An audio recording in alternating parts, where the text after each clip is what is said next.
Welcome. Good morning or good afternoon or good evening, wherever you're from, and welcome to the Digital Empowerment Project, Module 10 on digitizing 3D collections in museums.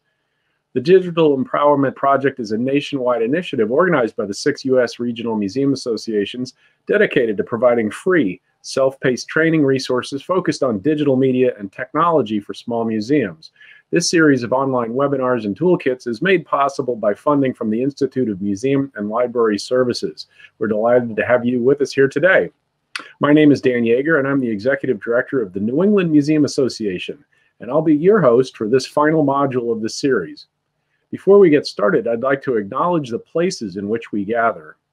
In this era of virtual meetings, when digital spaces may substitute our physical sense of place, it's important to reflect on the land we each occupy and honor the indigenous people who have called it home.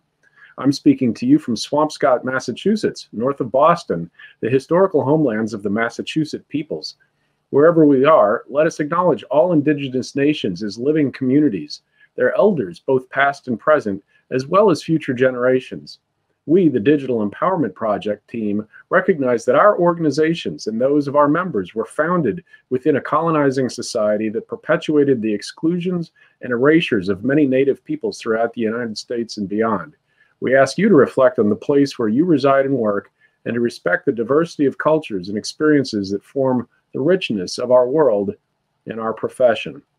Thank you.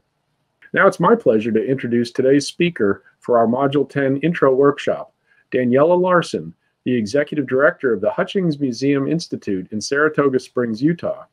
Daniela is a certified National Geographic educator specializing in digital media and cultural diplomacy. She's created virtual reality experiences, 3D exhibitions, and digital knowledge banks for cultural preservation. And get this, she's led expeditions to the Mount Everest Base Camp, Madagascar, Mongolia, and several other locations for educational and cultural exchange. Daniela has implemented conservation projects in Utah, empowering participants to use technology for citizen science and impact in their local communities. She's created several online science and history programs for local schools, provided internships, and created several opportunities for municipalities to participate in conservation and geographic education. Daniela has experienced firsthand the power of technology in allowing diverse cultures and geographies to collaborate on identifying and solving our world's issues together. Please join me in welcoming Daniela Larson. Daniela? Hi, I'm happy to be here. Thank you. Okay, I'm just going to start off by telling you a little bit about our organization and where we're at. As part of that, as you can see our building up on the slide, the land acknowledgement that I wanted to share with you is going to come in significantly later as part of the presentation. So there's a couple of tribes and issues that I want to pull out, and how we've been able to use digital media to help solve some of the issues that we're facing. I'm just going to read it off screen right here. It is our honor and responsibility to acknowledge to all who meet here that we gather on the land that is sacred to all Indigenous people who came before us in this vast crossroad for the Timpanogos, Utes, Goshutes, Paiutes, Shoshone, Navajo, and Hopi peoples and their ancestors. It has been their stewardship for time immemorial to care for this land and all of its inhabitants, both two- and four-legged, winged, and waterbound. We honor their memory, their physical presence in our state today, their ancestors' presence here in spirit, and we do so in our reverence for their resilience in persevering, in preserving their connections to the Creator. We honor the people, we honor the land. As I said, this is going to come in significantly, and in our state, it's been interesting because our Cultural Alliance and our the Governor's Board of Indian Affairs here has issued guidelines for each organization to create their own land acknowledgements, and in some ways that has caused a lot of controversy. We're going to just take a little step back in time as we talk about the museum and how we really got into doing a lot of the digital things that we're having so much fun with right now. This is our building. We're actually housed in what is called the Veterans Memorial Building. It's one of the Now, if you're back east, it doesn't sound that old, but for us, it's pretty old out here in the West. It was built in 1919 by the veterans of World War I. And so it was originally the Veterans Memorial Building. Since then, it's been used as the city offices. It's been the jail. It's been a lot of different things. It's got a lot of really great ghost stories and just a lot of really, really great history in the building. Let's see, I need to make sure I've got the, okay, I just want to confirm it's moving my slide. Okay. This is a really fun topic to talk about because things in collecting and how we educate and the purpose of museums and everything has changed so much over time. Sometimes we're born into the world that we're born into, and we think that we just assume it's always been that way. And as we, talk to children and students and things about how things used to be, it gives us a really good perspective on the fact that things are always evolving. So just a little bit about our founders, John and Eunice Hutchings. This is John Hutchings over here by this cave up on, it's Mount Timpanogos, which is, if you remember from the land acknowledgement that I read, is named after the Timpanogos tribe here in Utah. And at first, this cave was just a tiny little cave opening, and he was just a prolific explorer. He was a collector, just ultimately curious. We still hear so many stories of people who are older now and acknowledge the start of their careers being to John and his willingness to let them tag along and never make anybody feel dumb for asking a question. All the field trips that went to when their collection was originally housed in their garage to go and look at the things that they had in their garage. His wife, Eunice, you can see here on the other side, she was quite the woman, first of all, for having the amazing patience to have somebody collect so many things. And she really got into it. She was a big part of it. She's up here collecting eagle's eggs out of a nest up here on a cliff in this picture over here. I wanted to talk a little bit about what kind of technology was used at that time to collect and preserve, and what their intent was for collecting in the early 1900s.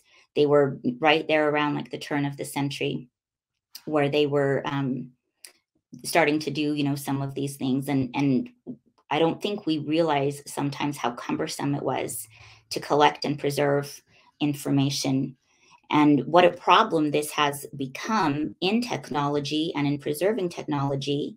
So the first picture that we've got here on the left, it's a plate and bellows camera. And it's fun to see how some film photography is making a little bit of a comeback right now. But this plate and bellows sure isn't coming back quite yet. It's a little bit fun to see some of these older things, gaining some popularity. But for the most part, most everybody's just taking a picture on their phone, and it goes, into a cloud somewhere. And that has its own problems that we'll talk about a little bit later. But carrying something like this camera up to a cave that you had to scale a mountain to, or go up to, maybe take pictures of eggs, it made it pretty impossible to do that. And so things were collected with a very different mindset in a very different way. The picture in the middle is of a wax cylinder recorder. Honestly, before I came to work here at the museum, this was not a piece of technology that I was familiar with. They recorded on these wax cylinders, and a lot of these wax cylinders are still around. And it's one of the issues that we face is, how do we take things that were recorded on these wax cylinders and get them digitized in a way so that they can actually be accessible by people now. There is a huge collection that we're working with at the Library of Congress that was made by a really awesome gal by the name of Natalie Curtis, where she went around and recorded a lot of the dances and rituals and prayers of the Native American tribes. And this was at a time where it was illegal for them to perform their bear dance, the the sun dance, a lot of their, sacred rituals. And it took a lot of courage, not just from her to do that, and as a young woman in those days, to insert herself into some of these really untamed places that were really unsafe, especially for a single white woman traveling around the West. But for the relationship that she had and the courage it took from the tribal leaders that were willing to share those things with her, knowing that there's a possibility that they could be punished for that. Sometimes they would get special permission, but sometimes they would just do it. They understood the significance of saving a lot of that for their posterity, and could see how a lot of that was being cut off as the tribes were being moved around and families were being separated. But that collection of wax cylinder recordings is still in that original form. A big part of it has never been digitized. It's still at the Library of Congress. And that's one of the projects that we're working on this year in partnership with the Hopi tribe and National Geographic, to get those recordings in a way that they can actually be used, because they're not helping anybody there. And I'm sure we can all imagine the nightmares of how wax could disintegrate over time. The picture on the right here then is just note cards. A lot of the collection was just done on pen and paper, little notes like this that John took and just stuck with tape to a box, or just had boxes of little loose leaf things like this, which made it really, really difficult to, as things get moved around over the years, things get separated from their original boxes. And there's not a way to put them together. There's just a lot of information that becomes unusable because it hasn't kept up with the way that we learn now. The other thing to really consider are the attitudes and laws about collecting back at the time, when our collection was started. The history of museums, I think, is something that we just don't talk about often enough, and it's so interesting to think about. Museums are really such a new concept. It used to just be, private collections that when young adults would go do their grand tour of Europe, they were traveling around and seeing people's private collections. Barnum was given the credit for having like the first real museum of, it was more of a cabinet of curiosities here in the US, where they just collected all sorts of things that were different and interesting from all over the world. And not just things, but people as well, people with different disabilities or illnesses that were, put on display just as a curiosity. The attitude of the times and the zeitgeist of that generation is very, very different than how we think about things now, which leads to problems. So most of our collection was gathered before NAGPRA, which is the Native American Graves and Protection and Repatriation Act. That only came out in 1990. And getting that information out to all of museums and helping people understand it, even in 1990, that would have been a really hard thing to do. There, I think I graduated from high school in 92. I hadn't even heard of the internet at that point yet. And, so thinking about how slowly we could disseminate information and guidance, or even a training like this, how impossible something like that would have been, and to help people kind of evolve in how we think about the things that we collect, the respect that we show them, how we interpret them, as opposed to how we would have done it in a circus sideshow if it was, something different. This was also before the Antiquities Act from 1906. Our collection has a lot of petroglyphs that were just basically just cut out from the mountain and just put into the museum. And we can't go and put those things back. How can we use technology, 3D modeling, digital media to try to rectify some of these things that were done in the past is one of the things that has really led us to the exploration of digital media. It was also before the Archaeological Resources and Protection Act of 1979. A lot of these things are very, very, very recent, where the community at large wasn't worried about people not spray painting petroglyphs and digging up burial sites and things like that.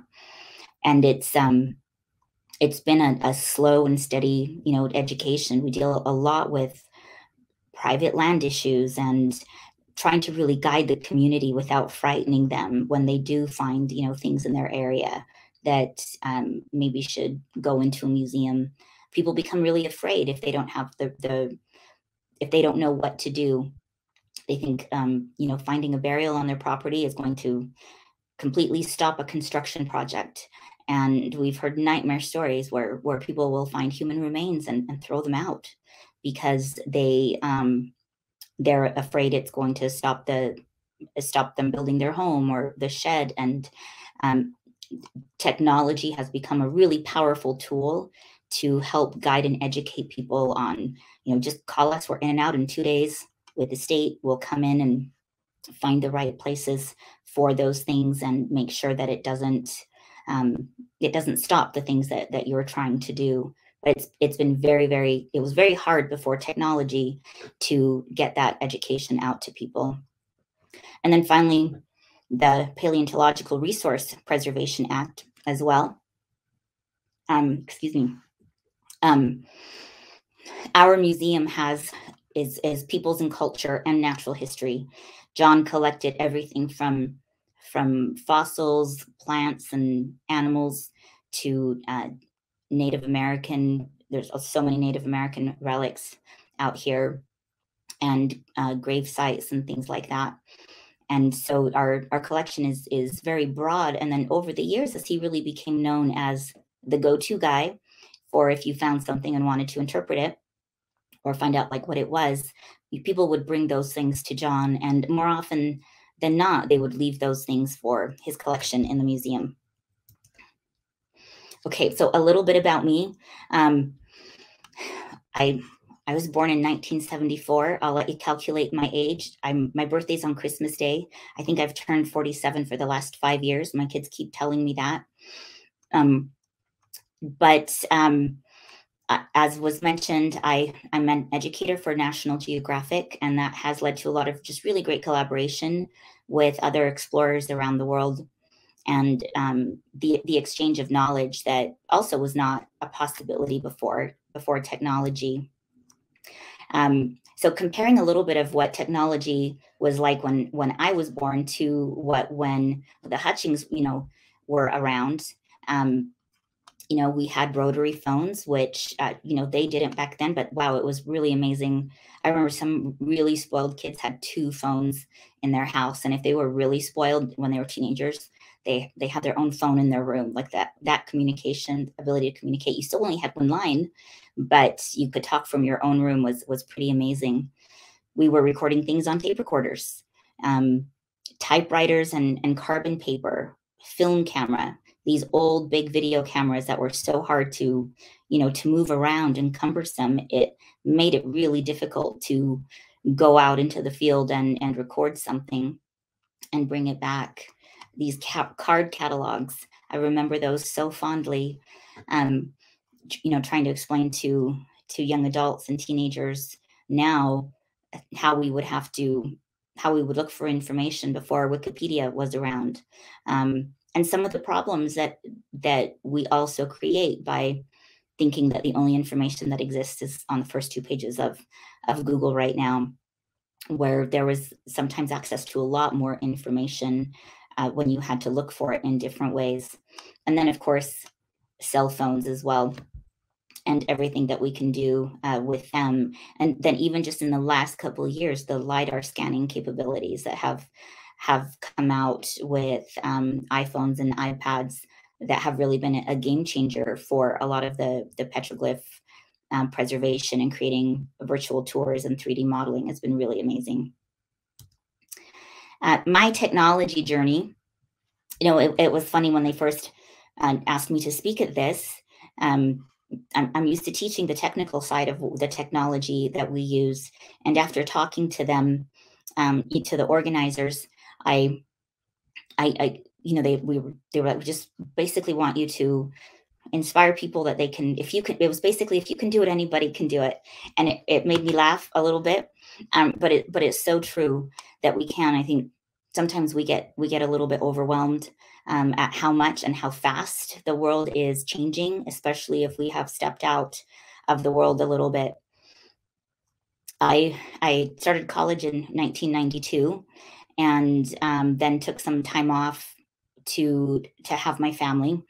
And my kids led me into so many interests that I never would have had on my own.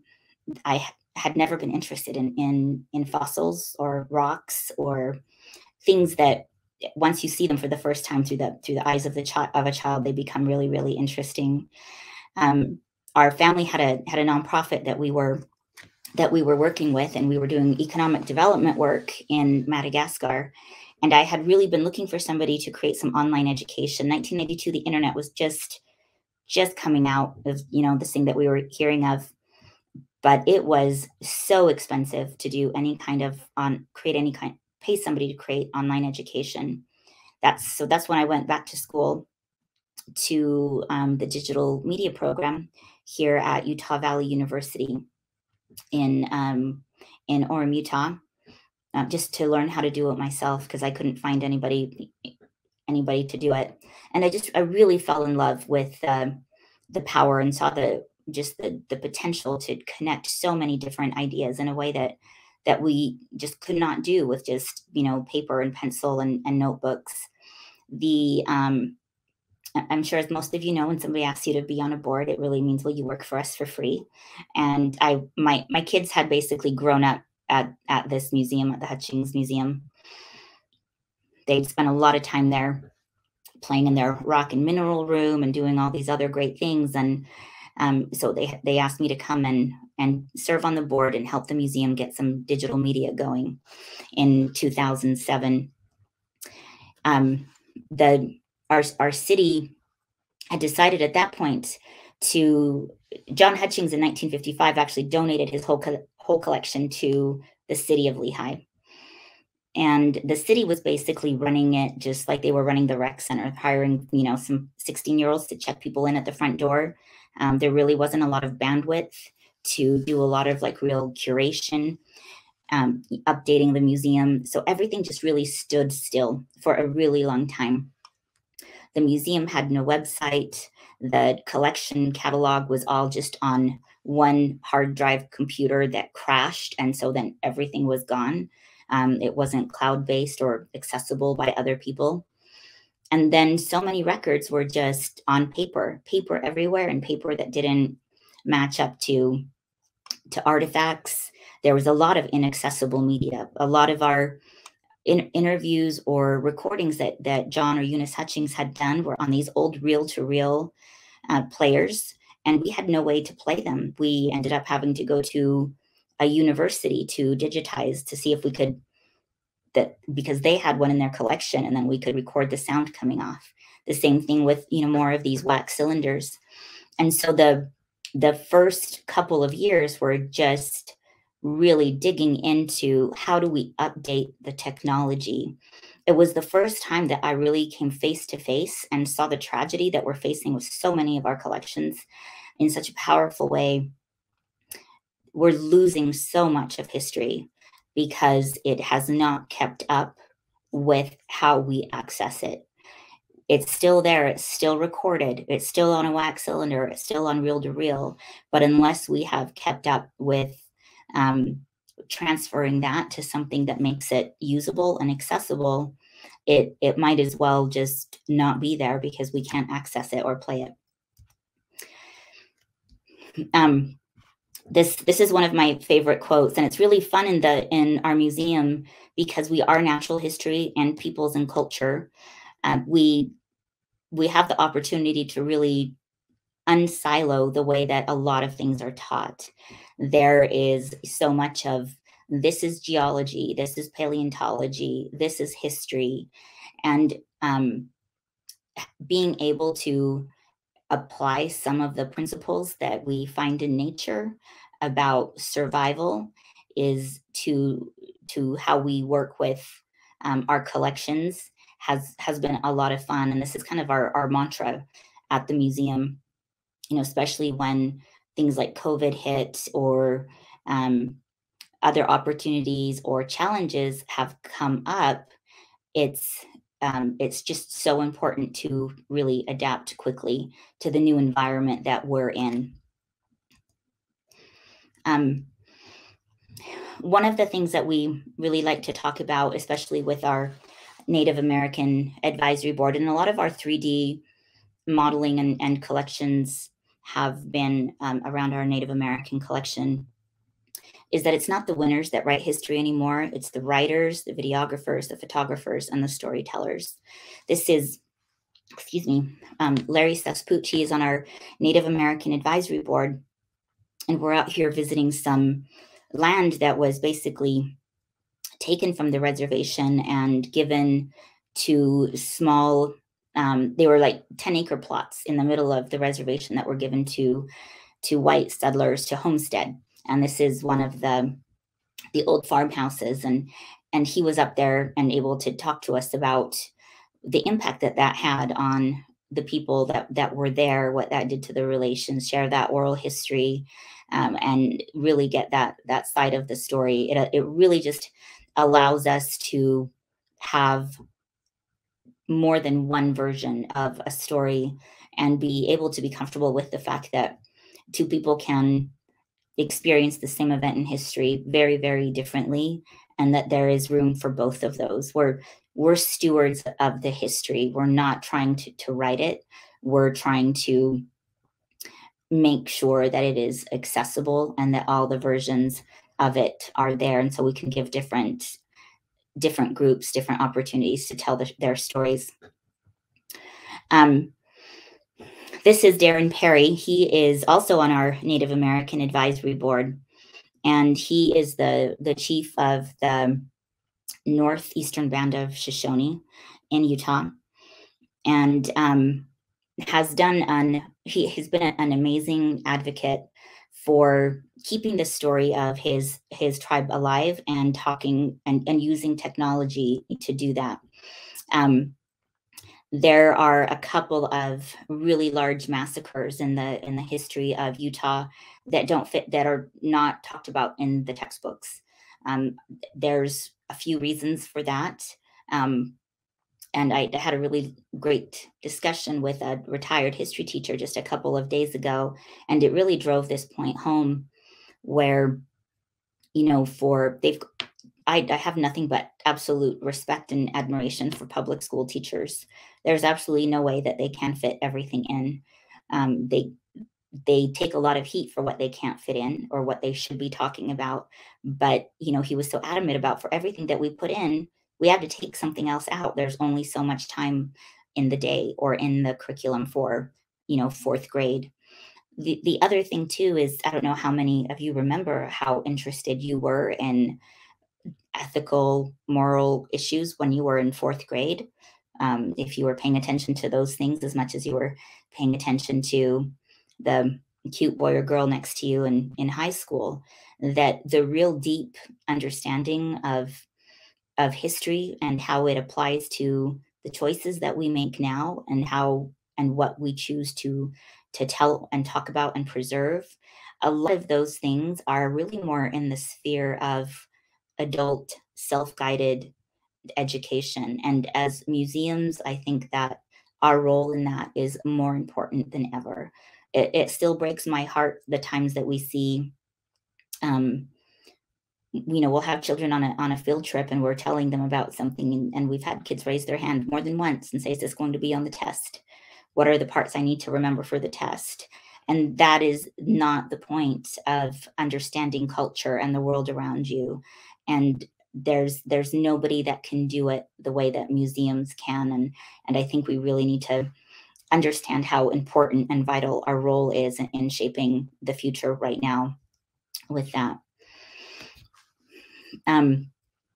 Okay, the information that we are really losing right now, so much of it is a lot of old books that are out of print. As I mentioned earlier, so many of, especially like younger people, or even if you're just going to like a library, there's so many things that are out of print. One of the issues with the Timpanogos tribe here in Utah, so 2026 is going to be the 250th anniversary of the signing of the Declaration of Independence. It's also 250 years that Dominguez and Escalante came through Utah and met with the Native Americans for the first time. And I'll show you a painting of that here in a minute. In Escalante's journal, he refers to the Timpanogos Indians that lived at Utah Lake. Almost every book that we have found that is written before 1920 mentions the Timpanogos tribe as their own tribe. Now, they are not federally recognized right now. They are actually still working on that. It was not an issue that I was aware of, how many tribes are still trying to seek their federal recognition. And when we started talking about the Timpanogos tribe, I started getting some really nasty mail from like registered letters from some of the other tribes that did not appreciate us acknowledging this other tribe. There's a lot of background with the history of the tribes and how friendly they are to one another, and sometimes they feel threatened. But once again, digitizing these older books, the OCR scanning capabilities that there are now, where we're basically creating an online library of a lot of these books that are out of print, the OCR, the optical recognition, so you can actually just like search for a word, in it, makes it really easy to search for events and times and places, or certain tribal names and things like that we just couldn't do before. And it's caused quite a bit of stir actually in the state, because there's a lot of people asking questions about what happened to this tribe. And it's been interesting to really take the stand of we're just putting history out there. This is, at this time and place, this is what people thought and believed.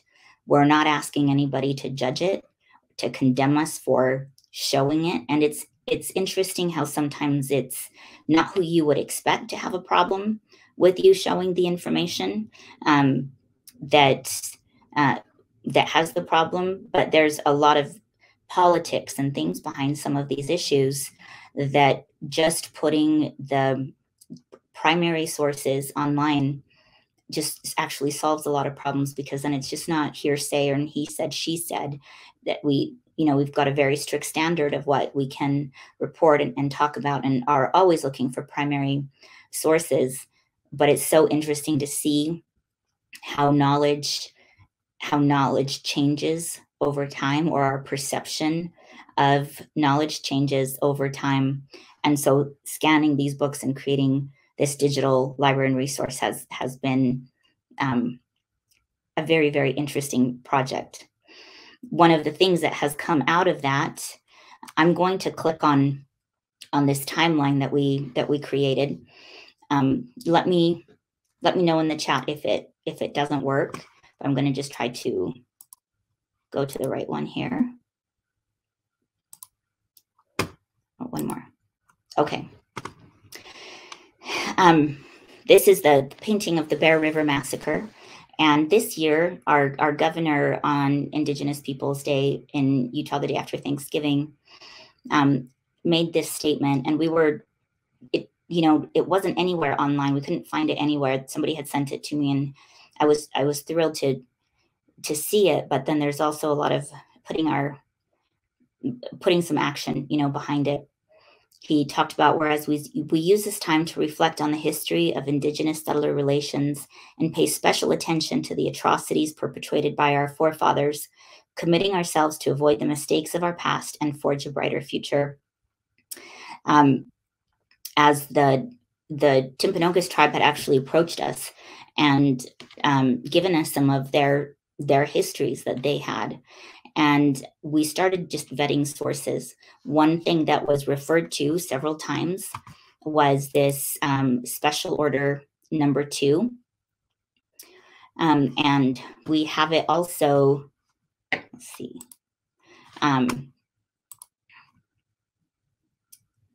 Oh, great, you can still see that.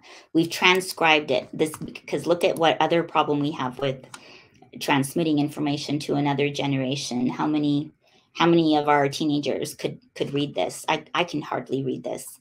But I know a lot of the kids that are coming through now haven't even learned cursive. So again, there's information that is not accessible. This is basically an extermination order that was given from the state to the Indians that were down at Fort Utah.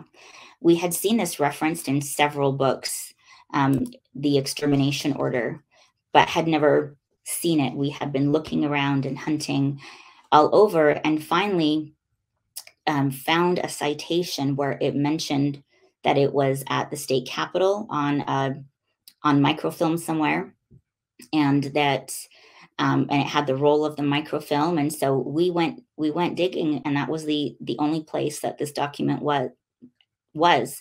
Even our state historian said, oh, I'd heard of this, but I'd never actually, seen it.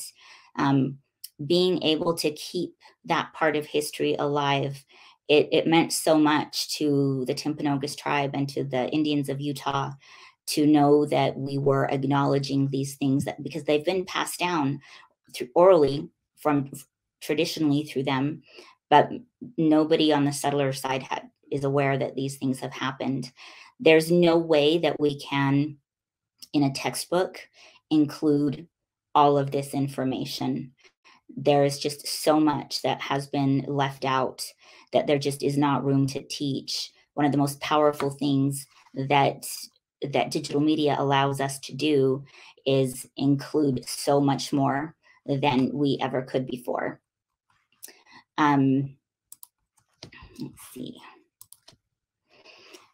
This is a sample of one of the 3D models that we've done of a Native American basket.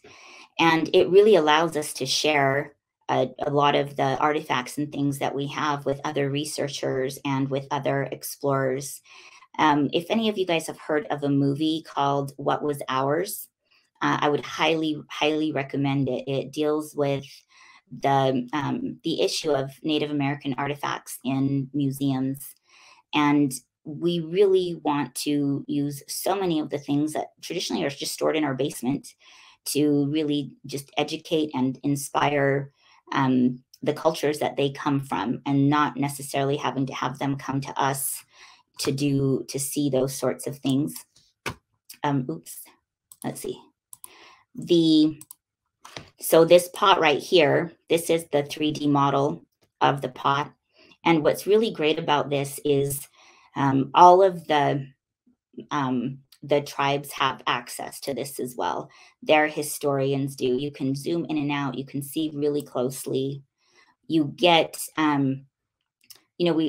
different tribes have given us different interpretations of what this, the symbol that most of us would at first glance connect with, a swastika or Nazis, would be. And we've had a couple of different interpretations. Some of the tribes that are currently here are offshoots of tribes that were here 200 or 300 years ago that have separated. And so sometimes we'll get more than one interpretation, but this allows them to have access to our whole collection, and to provide, there's enough space to put more than one interpretation on here about them. And so that's been a really, really fun, powerful thing to do. We've also created digital tours. So if people can't, especially, the tribes can't come to the museum itself, or sometimes they wouldn't come unless they really, understood the things that were there. With digital tours, anybody can see it from anywhere. These are all accessible through Google Glasses or any kind of VR as well. And so you feel like you're actually in the room, and then you can pull up information on the different artifacts And again, one of the most powerful things is the fact that there's unlimited space here. These can hold videos of different, you know, you can get so much. We've had so many more visitors make comments about the virtual tour than we have about the live experience, just because they have access to so much more information sometimes here virtually as well. So just to finish up here, let's see, the right one. It doesn't want to, let's see. Okay, the challenges. Everybody's not really excited about all the forgotten stories that we're telling sometimes. Sometimes people get really defensive. They would like us to leave that extermination order on microfilm buried in the vault at the state capitol. It takes a lot of cultural diplomacy.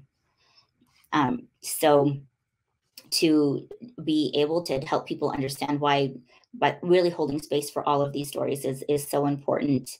We do really see when we're scanning old books and looking through things that are out of print, we do see that there are tribes and stories and events that have changed in how we tell them.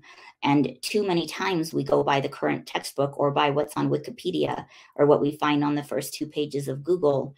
And we're not really looking for primary sources on where that information is coming from. And digitizing collections like this really allows us to do that. And then keeping up with the changing technologies for a lot of these old record types. You know, it wasn't too long ago when we thought everything was really safe forever because it was on a CD-ROM. And now most computers come without a CD.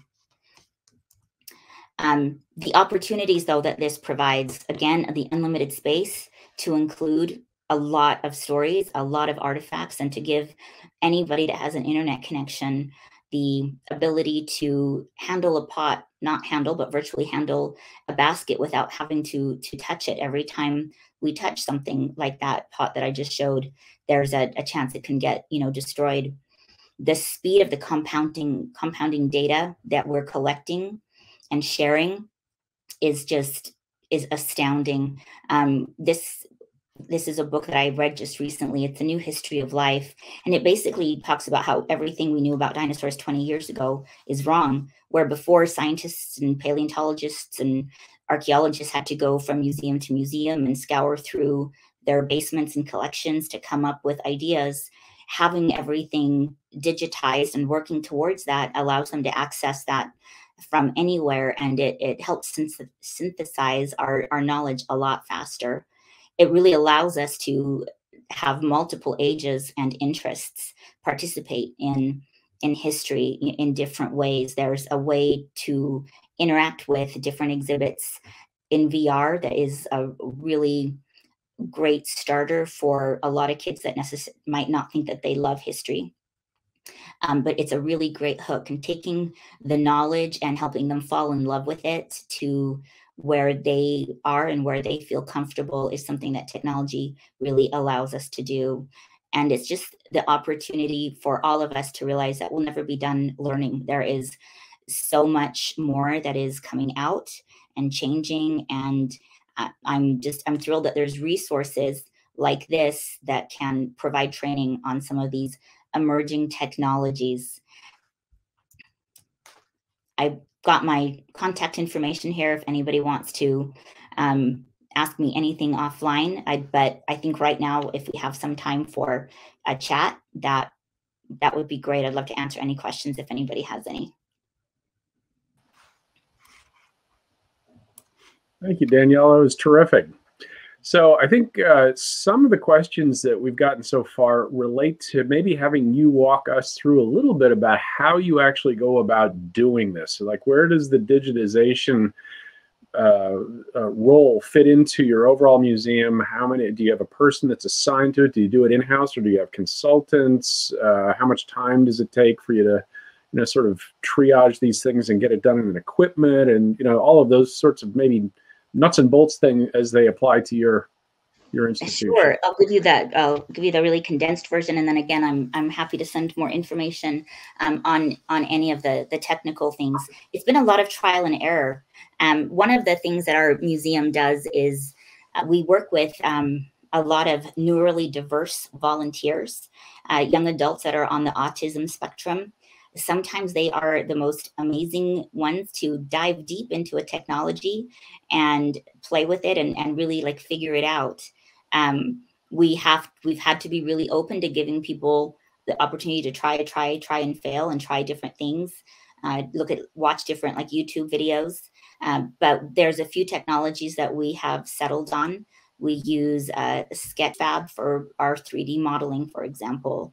We use the LiDAR on the iPhones to do the LiDAR scanning of, of different things. So we do have some set things that we do use to create those things and processes. And I'm happy to share those. It's probably more time than we've got right now.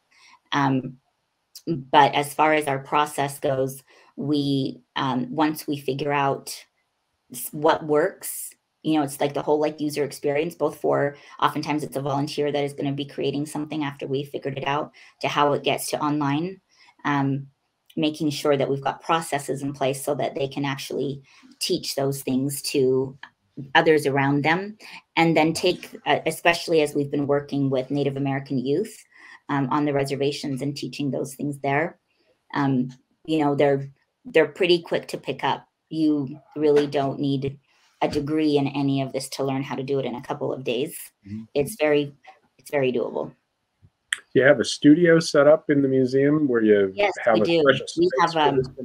We have a light box that we do a lot of our smaller objects scanning and stuff in. The supplies for a lot of these things are actually really not very expensive. You can do it with just simple equipment that you get on Amazon.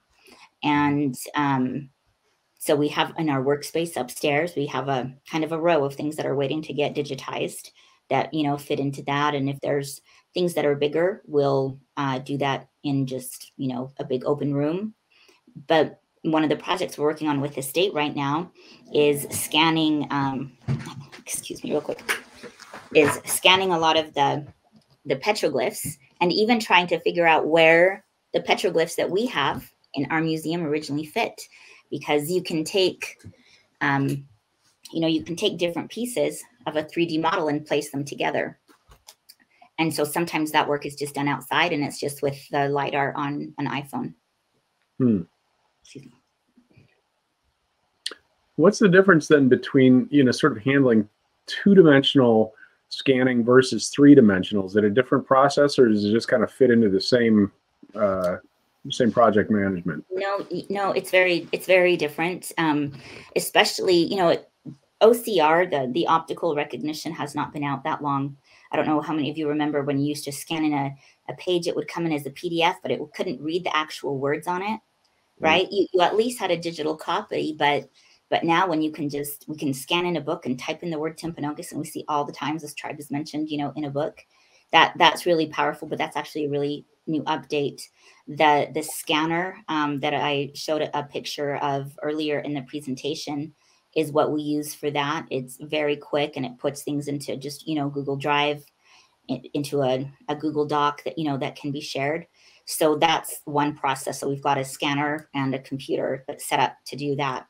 The 3D modeling, all of that is done more with cameras and iPhones and a light box. And so that's a different station that is set up. How does that work then? Do you have like one camera that you actually take multiple pictures of and then stitch them together? Or do you have multiple cameras, boom, all at once? That would be ideal. But no, the first way, just the one camera. And honestly, I think we learned how to do it in just a couple of days watching YouTube videos and experimenting. And it stitches it. There's some different softwares that just stitch it all together that are free, especially for museums or nonprofits that are available, that I'd be happy to share those sources as well. Yeah. And we had to get a better computer that was a little bit more powerful. than like a Chromebook, a pretty heavy duty PC that just does the 3D modeling. And so that is like set up and dedicated to that station. But it was something that we were able to go and shop around for grants for, just because it's something that you can show, to people and they can, put their name on it or something like that. And it's fun to, where we live, it's referred to a lot of times as Silicon Slopes. We've got a huge technology hub right here. And a lot of times, people think of museums as like these old stuffy places where old things go to die that nobody cares about. And bringing them back to life with technology like this has enabled us to get grants for things like this, the scanners or the cameras to use. And what did you say that software was you use for the 3D? We use one called Polycam. Polycam, okay. Very great. And so then when you do that, you've got the Polycam that creates the models. And what is the, ultimately that then dovetails with whatever collections management software you've got, the traditional stuff, you patch that file into the software, or how does that work for you? Well, we are in the Google Arts and Culture program. Okay. I don't know how many of you are familiar with that. And so we use the back end of that for a lot of our collections management, because it's cloud-based and we can all access it from anywhere. We can choose which fields are visible online and which ones are private. We don't necessarily want people, knowing exactly where our most valuable artifacts are located in our storage or something like that. So it's nice because you can hide those things, but you can also add those files to that. And so then we have like a 3D model of it, along with, and it keeps like the donor record attached. Any other information or anything that we have just stays all together. But yeah, it all lives in there in one place. You mentioned the sort of, okay, you've got these now staged, ready to go to be digitized. How do you actually make the decision of what the priority objects are and which items can and should be digitized? And I'm curious also, specifically with NAGPRA, are there NAGPRA issues that would prohibit you from actually digitizing some, or making more urgent to digitize some, as you may be returning objects to the tribes? That's a great question. Yes and no. NAGPRA really deals with funerary items, human remains. We would never digitize human remains and make a model, of those things, just out of respect for how the cultures feel about doing that. Now it's very different with, we have human remains and human leathers from a young man that was hung for stealing somebody's water. People died over water out here in the West all the time. And with the drought right now, I think we're right back to that point where, people are fighting over water rights everywhere. It's very different, so depending on how that particular culture feels about that, I think there's NAGPRA, and then there's a much higher law of just respect and empathy for how they would want that, treated and respected. So we're really working on, I think we've gone through our collection. Everything that needs to be repatriated definitely has, but we're working with several tribes to help them create their own interpretive centers on their reservations and try to return as much as we can, to them, so that they can use them to educate and inspire their own people, instead of those things, living in our basement. So a lot of those things, yes, we will digitize before they leave, if it's not something that would offend anybody to do so. Have you received any pushback on items that you've already digitized from folks that have just said, hey, that shouldn't be up there at all? Not that, but what the feedback that we've received is what we've asked for is, all we know is what we have from John's notes, where he found it. Right. One of the issues out here, a lot of tribes used to be referred to as the Anasazi. I think even that basket used to say, or there was a bowl, it wasn't that basket, there was a bowl that said Anasazi basket. Well, and everything, when I first came to the museum, was labeled Anasazi, this, that. Well, Anasazi means ancient, ancient enemy. The tribe reached out to us and said, hey, we would prefer if you called our ancestors my goodness, my mind just went blank, the ancient Pueblo. They had like a different name that they wanted us to use. And that's exactly the kind of like feedback that we want to get, because unless they are willing to talk to us and tell us how they want the objects that we have used or talked about, all we have is how people were talking about them back in the 1920s, which is not how we talk about a lot of things now. Right. Right.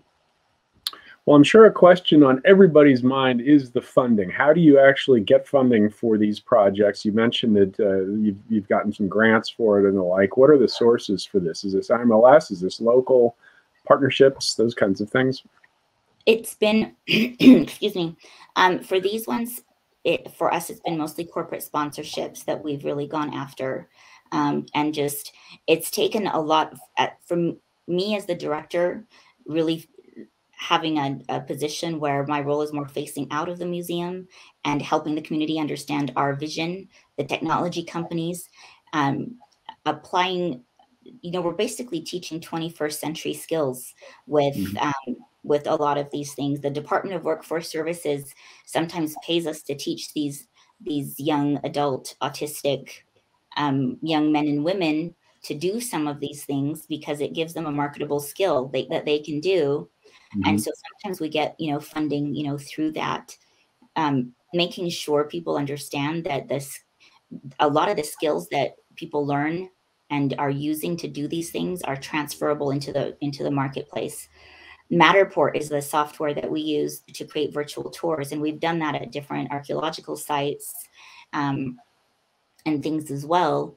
That is, real estate agents pay like $600 to $700 a pop to have a Matterport tour created of a home that they're selling or a business.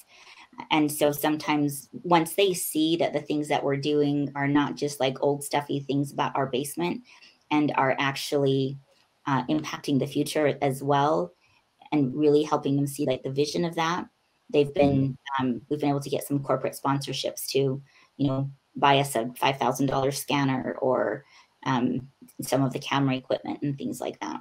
Right. Interesting. And in terms of the objects that you digitize, what I'm curious is what happens to them? Do you find that once you digitize something, there's less of an inclination to actually bring them out on display, in real life? Do they just go back in storage, or like what is your relationship to the object as a museum once you get it, in a digital form? Right. One of the things that Perry Murdoch, who's from the Timpanogos tribe, said, I picked something up one time without gloves on, but it was like stone. It wasn't something that I would usually put gloves on. It was part of a tomahawk. And he said the gloves aren't to protect the object from you, it's to protect you from the object. He was talking to me about like our relationship with objects, and if that was a tomahawk that had been in battle and had killed somebody, the energy that's carrying. And since then I've thought so much more about my relationship to the objects, because I've always thought about protecting it from me, not the other way around, right? We have the things that are in cases are harder sometimes to get out, that are on display. The things that are in storage, nobody has seen for 70 years. So we're digitizing a lot of the things that we have in storage first, and they go back into storage. But there's a way for people to experience them digitally. They can like scan a QR code in the Native American room, and it takes them to all the things that are in storage that are digitized as well. And so it creates an opportunity for those things to be seen. We're planning to do, we're about halfway through a capital campaign to expand by 70,000 square feet. So we're going to be bringing a lot more of our collection out, but digitizing those things that are in storage has been a very powerful tool for the fundraising that we're trying to do, to show people, look at all these things that nobody can see as well. Well, thank you, Daniela, so much. And unfortunately, we're out of time, but it's really been enlightening and inspiring. I hope everybody agrees. And folks, I hope that you'll stick with us as we continue through this final module of the Digital Empowerment Project. Join us for Tech Workshop #1, How to Use Digital Assets for Documentation, Promotion, and Programs, featuring Roz McNulty. And so I'm sure that that'll deepen what it is that we've learned today from Daniela. On behalf of the Digital Empowerment Project and everybody associated with us, I'm Dan Yeager. Thanks for joining us.